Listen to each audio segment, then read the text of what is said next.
Before I begin our lesson today, I just want to give a quick note about digital citizenship. We're going to be using communication and collaboration tools, and students need to be prepped for these. Before you give students access to any dashboard or discussion board or video, make sure they know what to do. Just call it out and say, hey guys, we're going to be using this cool new tool to practice our communication. Do not put poop on our discussion board. Just don't do it. If you call it out, the students almost always respond well. If you don't say anything, the chances the students trying to push the envelope and try to see if they can get a reaction is really high. So just call it out. And I actually like to use the word poop in there, just so that they know, oh yeah, it would be really stupid if I'd posted poop up on our Schoology discussion board or up on our Padlet. So just wanted to put that out there before we begin anything else. Have that in mind whenever you're doing a communication or collaboration activity with your students, and it'll be great. So to move along then, welcome to Increasing Rigor with Communication and Collaboration. Today we're going to be talking all about how these two things work with rigor. Now you might be thinking rigor is I2, right? We want to give those more rigorous tasks to our students, and communication and collaboration is I8. So why are we talking about communication and collaboration?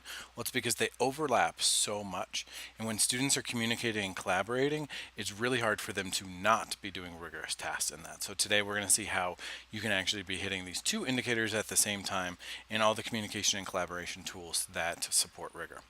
So today we're going to be going over our introduction, and then we're going to be going through our 4 mini lessons. You get to choose which of the 4 lessons you want to do, one or all of them. So we have Padlet, which is at the substitution level, Schoology discussions at the augmentation level, and we have the Screencastify at modification, and Pear Deck flashcards at redefinition if you really want to hit it. That Pear Deck flashcards is absolutely amazing. Their flashcard factory is so cool, and if you do it with your students, they're just going to be blown away. But all the rest of them are really great too. I love Padlet, I love Screencastify. Schoology discussions I think should be used all the time.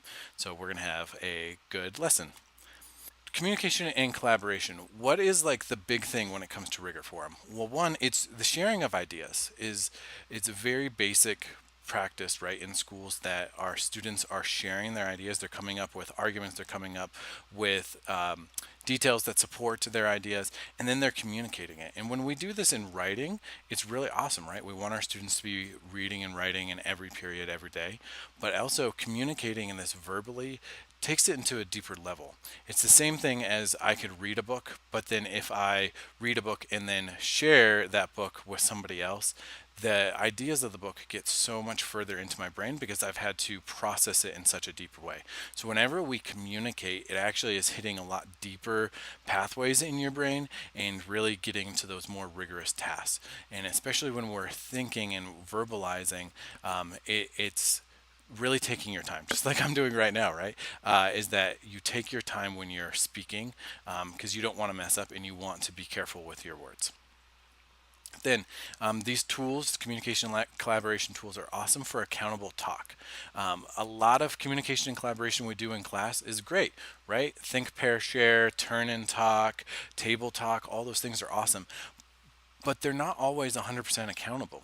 When I'm monitoring my class, even if I'm doing aggressive monitoring, I can't see every student at every time. I don't know what every conversation is going on. They could be talking about the latest Beyonce video or what Nicki Minaj did on Snapchat over the weekend, right?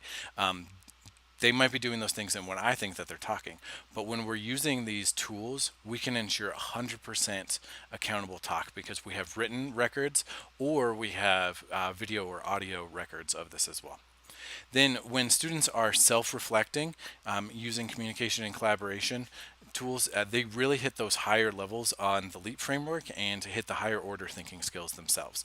So LEAP is really big in both I8, the communication and collaboration, and I2 is giving feedback to each other and self-reflecting. So they're saying, this is what I did well, and then they can give feedback to each other. I saw this as an awesome lesson with Miss Priscilla Shaw. She does every year, 2 students, they pair up and they play a piece of music on video and then they critique each other on that video, so that the students have that accountable talk, they have the self-reflection, and then they are giving feedback to each other as to how they can play their instruments better. And it's awesome. The students just take their time and they really get to those rigorous tasks. And then the peer critiquing going along with the feedback is that you're giving specific critiques of peers. This can be as a video response, or like with a discussion board, it can be saying, I really appreciate you sharing your idea and here's how I'd expand on that. Or they could say, I really appreciate your sharing your argument. Have you ever thought of blah, blah, blah? And they give the evidence for that. And again, this is all done using digital tools to help support this. And our 4 tools today are going to be, I think, awesome in whichever one you choose to use in really supporting communication and collaboration, I8, and really hitting those higher thinking skills, those more rigorous tasks in I2. So please choose one of the 4 lessons that follows, and I think that you'll love it. Thanks very much.